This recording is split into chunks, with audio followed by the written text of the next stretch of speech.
പുതിയ വീഡിയോ എപ്പിസോഡിലേക്ക് എല്ലാ മാന്യ പ്രേക്ഷകർക്കും സ്വാഗതം. ഇനി ഞാൻ നിങ്ങളുമായി പങ്കുവെക്കുന്ന അപ്ഡേറ്റ് അടുത്ത ഞായറാഴ്ച സെപ്റ്റംബർ 21 നടക്കാൻ പോകുന്ന WWE അടുത്ത പ്രീമിയം ലൈവ് ഇവൻ്റായ wrestlepalooza 2025 match card predictions ആണ്. അപ്പോൾ മാച്ച് കാർഡ് പ്രഡിക്ഷനിലേക്ക് കടക്കുന്നതിന് മുൻപ് ബേസിക് ആയിട്ടുള്ള കുറച്ച് കാര്യങ്ങൾ ആദ്യമേ പങ്കുവെക്കാം. നമുക്ക് സെപ്റ്റംബർ 21 അടുത്ത ഞായറാഴ്ച രാവിലെ 4:30 മുതലാണ് നെറ്റ്ഫ്ലിക്സിലൂടെ ഈ ഒരു ഷോ ലൈവായി കാണാൻ സാധിക്കുന്നത്. നെറ്റ്ഫ്ലിക്സ് അല്ലാതെ കാണാൻ ആഗ്രഹിക്കുന്നവർക്ക് മറ്റ് വെബ്സൈറ്റുകളുടെ ലിങ്ക് ലഭ്യമാകാൻ നമ്മുടെ വാട്സപ്പ് ചാനലിൻ്റെ ലിങ്ക് ഞാൻ ഇനി തൊട്ടടുത്ത ദിവസങ്ങളിൽ കമ്മ്യൂണിറ്റി പോസ്റ്റിലൂടെ പങ്കുവെക്കുന്നതാണ്. അപ്പോൾ റസൽ പലൂസയിലേക്ക് നിലവിൽ 5 മത്സരങ്ങളാണ് കൺഫേം ചെയ്തിട്ടുള്ളത്. അതിൽ ആദ്യത്തെ ഒരു മാച്ച് കാർഡ് പ്രഡിക്ഷനായി നമ്മൾ നോക്കാൻ പോകുന്നത് the ഊസോസ് versus Bronson read and brown breaker തമ്മിലുള്ള ഒരു ടാഗ് ടീം മത്സരമാണ്. ദ ഊസോസ് റീയൂണിയൻ ചെയ്തതിന് ശേഷമുള്ള ആദ്യ ടാഗ് ടീം മത്സരമാണ് റസൽ പലൂസ എന്ന് പറയുന്ന ഇവൻറ്റിൽ നടക്കാൻ പോകുന്നത്. അതുകൊണ്ട് തന്നെ ഊസോസ് എന്ന് പറയുന്ന ടീമിന് വലിയ വിജയ സാധ്യതകളുണ്ട്. ബ്രോൺ ബ്രേക്കർ, ബ്രോൺസൺ റീഡ് തുടങ്ങിയവരെ ഈ ഒരു ടാഗ് ടീം മത്സരത്തിൽ പരാജയപ്പെടുത്തിയാലും അത്ഭുതപ്പെടേണ്ടതില്ല. കാരണം ഇവരുടെ സ്റ്റോറി ദ വിഷൻ എന്ന് പറയുന്ന ഫാക്ഷനെ കേന്ദ്രീകരിച്ചിട്ടാണ് മുന്നോട്ടേക്ക് പോകുന്നത്. അപ്പോൾ ഇവരുടെ പരാജയം ഇവർക്ക് ടാഗ് ടീം ഡിവിഷനിൽ അങ്ങനെ വലിയൊരു പ്രാധാന്യം കിട്ടാത്തത് കൊണ്ട് തന്നെ അവരെ അത് വലിയ രീതിയിൽ ബാധിക്കില്ല. മറിച്ച് ദ ഊസോസ് വിജയിക്കുകയും അവരെ ടാഗ് ടീം ഡിവിഷനിലേക്ക് കൊണ്ടുപോകുകയും ചെയ്താൽ ടാഗ് ടീം ഡിവിഷനെ പുനർജനിപ്പിക്കാൻ അവർക്ക് സാധിക്കും. എല്ലാവരും ഈ ഒരു മത്സരത്തെ സംബന്ധിച്ച് ഉറ്റുനോക്കുന്നത് സൂപ്പർ താരം OTC റോമൻ റീൻസിൻ്റെ തിരിച്ചറിവ് കാണാൻ സാധിക്കുമോ എന്നുള്ളതാണ്. റോമൻ റീൻസിൻ്റെ റിട്ടേണിനെ സംബന്ധിച്ച് നമുക്കൊരു അപ്ഡേറ്റ് നിലവിൽ ലഭിക്കുന്നത് റസൽ പലൂസ എന്ന് പറയുന്ന ഇവൻറ്റിൽ റോമൻ റീൻസിൻ്റെ ഒരു റിട്ടേൺ നമുക്ക് കാണാൻ സാധിക്കില്ല. സെപ്റ്റംബർ മാസത്തിൽ തന്നെ റോമൻ റീൻസിൻ്റെ റിട്ടേൺ നടക്കില്ല എന്നുള്ളൊരു അപ്ഡേറ്റ് ആണ് അറിയാൻ സാധിക്കുന്നത്. അപ്പോൾ ദ ഊസോസ് പോരാടി വിജയം നേടിയെടുക്കുന്നതാണ് ഈ ഒരു ടാഗ് ടീം മത്സരത്തിൽ നമുക്ക് കാണാൻ സാധിക്കുക. രണ്ടാമതായി പങ്കുവെക്കുന്ന മത്സരം നിലവിൽ വെക്കേറ്റ് ചെയ്തിട്ടുള്ള വുമൻസ് വേൾഡ് ചാമ്പ്യനെ കണ്ടുപിടിക്കുന്നതിന് വേണ്ടി നടക്കുന്ന ഇയോ സ്കൈ വേഴ്സസ് സ്റ്റെഫിനി വെക്കേർ തമ്മിലുള്ള ഒരു മത്സരമാണ്. അപ്പോൾ ഈ ഒരു വെക്കേറ്റ് ചെയ്ത വുമൻസ് വേൾഡ് ചാമ്പ്യനെ കണ്ടുപിടിക്കുന്ന ഒരു മത്സരത്തിന് മുൻപ് ആദ്യമേ ഈ ഒരു ചാമ്പ്യൻഷിപ്പ് മത്സരം വാങ്ങിച്ചെടുത്തത് സ്റ്റെഫിനി വെക്കേറാണ്. എവല്യൂഷൻ പ്രീമിയം ലൈവ് ഇവൻറ്റിലെ ബാറ്റിൽ റോയലിൽ വിജയിച്ചിട്ടാണ് സ്റ്റെഫിനി നയോമിക്കെതിരെയുള്ള മത്സരത്തിനുള്ള ഒരു ടൈറ്റിൽ ഷോട്ട് വാങ്ങിച്ചത്. പക്ഷേ നയോമി പ്രഗ്നൻ്റ് ആയതും അതിനുശേഷം ടൈറ്റിൽ വെക്കേറ്റ് ചെയ്തതുമൊക്കെ ഇയോ സ്കൈക്ക് ഈ ഒരു മത്സരം ലഭിക്കുന്നതിന് കാരണമായി. ഇതിനു മുൻപും ഇയോ സ്കൈയും സ്റ്റെഫിനി വെക്കേറും തമ്മിലുള്ള മത്സരം നടന്നിട്ടുണ്ട്. പക്ഷേ അതൊരു ഡിസ്ക്വാളിഫിക്കേഷൻ ആയിട്ടാണ് എൻഡ് ചെയ്തത്. പ്രോപ്പറായിട്ടുള്ള ഒരു വിജയിയെ നമുക്ക് കാണാൻ സാധിച്ചില്ല.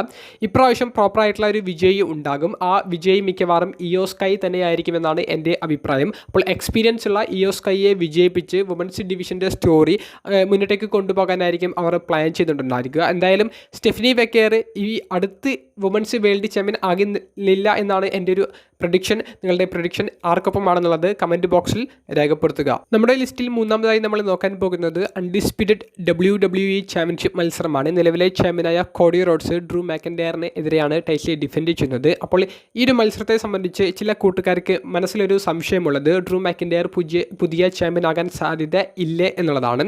കാരണം കോഡി റോഡ്സ് ഹോളിവുഡ് സിനിമ ഷൂട്ടിലേക്ക് പോകുമ്പോൾ ഒരു ആക്റ്റീവ് ചാമ്പ്യനെ സ്മാക്ഡൗൺ ബ്രാൻഡിന് അനിവാര്യമായതുകൊണ്ട് തന്നെ ഡ്രൂവിനെ ചാമ്പ്യൻ ആക്കുന്നതല്ലേ നിലവിലെ ഒരു സാഹചര്യത്തിന് അനുസരിച്ച് കൃത്യമായിട്ടുള്ള ഒരു ഓപ്ഷൻ എന്നാണ് എല്ലാവരും ചിന്തിക്കുന്നത്. പക്ഷേ കോഡി റോഡ്സിന് ബാക്ക് സ്റ്റേജിൽ കിട്ടുന്ന ഒരു സപ്പോർട്ട്, കോഡി റോഡ്സ് നിലവിൽ കമ്പനിയുടെ മുഖമായി നിൽക്കുന്നത്, അത് കോഡി റോഡ്സ് ടൈറ്റിൽ റിട്ടേൺ ചെയ്യുന്നതിന് ഒരു കാരണം തന്നെ ആയിരിക്കാം. ഈ മത്സരത്തിൽ ഞാൻ കാണുന്നത് ഡ്രൂ മാക്കൻഡയർ കോഡി റോഡ്സ് തമ്മിലുള്ള മത്സരം ഒരു ക്ലീൻ ആയിട്ടുള്ള ഒരു വിജയം ആർക്കും സമ്മാനിക്കില്ല. കോഡി റോഡ്സ് ടൈറ്റിൽ റിട്ടേൺ ചെയ്യുക തന്നെയാണെങ്കിലും ഈ സ്റ്റോറി മുന്നോട്ടേക്ക് പോകുന്ന ഒരു എലമെൻറ്റ് കാണിച്ചിട്ടായിരിക്കും ഈ മത്സരം അവസാനിക്കാൻ പോകുന്നത്. അതായത് ഡ്രൂ മാക്കൻഡയറിനെ കോഡി റോഡ്സ് പരാജയപ്പെടുത്തിയാലും ഡ്രൂ മാക്കൻഡയർ പിന്നീട് ഒരു ക്രൂരമായ ആക്രമണം കോഡി റോഡ്സിന് എതിരെ കാഴ്ചവെക്കാനും ഈ സ്റ്റോറി മുന്നോട്ടേക്ക് പോകാനും സാധ്യതയുണ്ട്. അപ്പോൾ ഒരൊറ്റ മാച്ചോട് കൂടി നിലവിലെ കോഡി ഡ്രൂ സ്റ്റോറി അവസാനിക്കില്ല.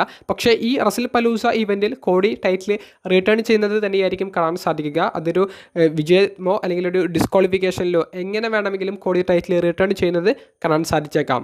നമ്മുടെ ലിസ്റ്റിലെ നാലാമത്തെ മത്സരം എന്ന് പറയുന്നത് ഒരു മിക്സ്ഡ് ടാഗ് ടീം മത്സരമാണ്. നിലവിലെ വേൾഡ് ഹെവി വെയ്റ്റ് ചാമ്പ്യനായ സെത്ത് റോളിൻസും നിലവിലെ വുമൻസ് ഇന്റർ കോണ്ടിനെന്റൽ ചാമ്പ്യനും സെത്തിൻ്റെ ഭാര്യയുമായ ബെക്കി ലഞ്ചും ടീം ആയിക്കൊണ്ട് CM പങ്ക്, വർഷങ്ങൾക്ക് ശേഷം തിരികെ വന്ന AJ ലീ തുടങ്ങിയ ഹസ്ബൻഡ് വൈഫ് ആ പെയറിനെ നേരിടുന്ന ഒരു മിക്സ്ഡ് ടാഗ് ടീം മത്സരം. അപ്പോൾ ഒരു സ്റ്റാർ പവറിൽ നിൽക്കുന്ന ഒരു മിക്സ്ഡ് ടാഗ് ടീം മത്സരമാണ്. അതുകൊണ്ട് തന്നെ ഏത് ടീം വിജയിക്കുമെന്നുള്ളത് ഒരു സംശയമുണ്ട്. ഫാൻസ് സപ്പോർട്ട് തന്നെ ഇരു ടീമിനും പകുതി പോകുന്ന ഒരു സിറ്റുവേഷനാണ് ഉള്ളത്. അത്രയും സ്റ്റാർഡം ക്രിയേറ്റ് ചെയ്തിട്ടുള്ള റെസ്ലേഴ്സാണ് പങ്കെടുക്കുന്നത്. പക്ഷേ AJ Lee തിരികെ വന്നിട്ട് ആദ്യമായി മത്സരിക്കുന്ന ഒരു ടാഗ് ടീം മത്സരമാണ്. AJ Leeയുടെ വർഷങ്ങൾക്ക് ശേഷമുള്ള ആദ്യ WWEയിലെ മത്സരമാണ്. അങ്ങനെയുള്ള പ്രത്യേകതകൾ ഉള്ളതുകൊണ്ടും ബെക്കി ലഞ്ചിൻ്റെ അടുത്ത ചാമ്പ്യൻഷിപ്പിനുള്ള കണ്ടൻഡറായി AJ Lee വരാനുള്ള സാധ്യത ഉള്ളതുകൊണ്ടും ഈ ടാഗ് ടീം മത്സരത്തിൽ ബെക്കി ലഞ്ചിനെ പിൻ ചെയ്തിട്ട് AJ Leeയുടെ ടീം വിജയിച്ചു കയറുന്നതായിരിക്കും നമുക്ക് കാണാൻ സാധിക്കുക. അപ്പോൾ AJ Lee, CM Punk തുടങ്ങിയവരുടെ ടീം ഈ ഒരു മിക്സ്ഡ് ടാഗ് ടീം മത്സരത്തിൽ വിജയിക്കുന്നതായിരിക്കും നമുക്ക് കാണാൻ സാധിക്കുക. അതിലൂടെ AJ Leeയും ബെക്കിയും തമ്മിലുള്ള ആ ഒരു വുമൻസ് ഇന്റർ കോണ്ടിനെൻ്റൽ ചാമ്പ്യൻഷിപ്പിൻ്റെ സ്റ്റോറി അവർ മുന്നോട്ടേക്ക് കൊണ്ടുപോകാൻ സാധ്യതയുണ്ട്. നിങ്ങളുടെ മത്സര പ്രഡിക്ഷൻ കമൻറ്റ് ബോക്സിൽ രേഖപ്പെടുത്തുക. റസിൽ പലൂസയിലേക്ക് കൺഫേം ചെയ്തിട്ടുള്ള 5ാമത്തെയും മെയിൻ ഇവൻ്റായിട്ട് നടക്കാൻ പോകുന്നത് സൂപ്പർ താരങ്ങളായ ജോൺസനെയും ബ്രോക്ക് ലെസ്നറും അവരുടെ അവസാന മത്സരമായി കളിക്കുന്ന ഈ ഒരു സിംഗിൾസ് മത്സരമാണ്. ഇതൊരു നോർമൽ സിംഗിൾസ് മത്സരമായിട്ട് മാത്രമാണ് ഇതുവരെ കൺഫേം ചെയ്തിട്ടുള്ളത്. ഇനിയൊരു റോ എപ്പിസോഡും സ്മാക്ഡൗൺ എപ്പിസോഡും റസിൽ പലൂസയ്ക്ക് മുൻപ് ബാക്കിയുണ്ട്. നമ്മൾ അതിന് മുൻപത്തെ ഞായറാഴ്ചയാണ് ഈ ഒരു വീഡിയോ തയ്യാറാക്കിയിട്ടുള്ളത്. അപ്പോൾ ഇതുവരെ ഒരു സിംഗിൾസ് മത്സരമായി കൺഫേം ചെയ്തിട്ടുണ്ടെങ്കിലും ഈ മത്സരത്തിൽ അതിഗംഭീരമായിട്ടുള്ള കുറേയധികം മൊമെൻറ്റ്സ് നമുക്ക് പ്രതീക്ഷിക്കാവുന്നതാണ്.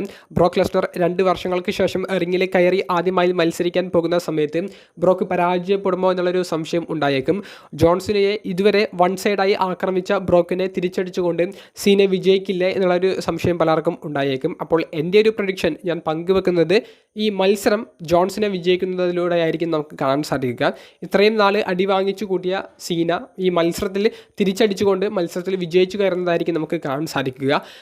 ജോൺസനെ ഇനി പരാജയപ്പെട്ടുകൊണ്ട് സിമ്പതി എടുക്കേണ്ട ഒരു സമയമല്ല. അദ്ദേഹത്തിൻ്റെ റിട്ടയർമെൻറ്റിലേക്ക് നടന്നുകൊണ്ടിരിക്കുകയാണ്. അപ്പോൾ ഈ സീന ബ്രോക്ക് ഈ ഒരു സ്റ്റോറി ഇവിടെ കൊണ്ട് അവസാനിക്കും. ഇനിയൊരു സീന ബ്രോക്ക് മത്സരം നമുക്ക് കാണാൻ സാധിക്കില്ല. സീനയുടെ അടുത്ത എതിരാളി ആരാണ് എന്നുള്ളത് മാത്രമേ ഇനി നമുക്ക് അറിയേണ്ടതുള്ളൂ. ബ്രോക്കിൻ്റെ ഒരു മത്സര പ്രകടനം 2 വർഷങ്ങൾക്ക് ശേഷം എങ്ങനെയായിരിക്കും എന്നുള്ളത് ഒരു ക്യൂരിയോസിറ്റി നിറയുന്ന ഒരു ചോദ്യമാണ്. അത് നമുക്ക് റസിൽ പലൂസയിൽ തന്നെ കണ്ടറിയാം. അപ്പോൾ എൻ്റെ പ്രഡിക്ഷനും ഞാനും വിചാരിക്കുന്നതും ഞാൻ ഒപ്പം നിൽക്കുന്നതും ജോൺസണിക്ക് അനുകൂലമായിട്ടാണ്. നിങ്ങളുടെ അഭിപ്രായം ആർക്കൊപ്പമാണെന്നുള്ളത് കമൻറ്റ് ബോക്സിൽ രേഖപ്പെടുത്തുക. അപ്പോൾ അടുത്തൊരു വീഡിയോയുമായി കാണുന്നത് വരെ ബൈ.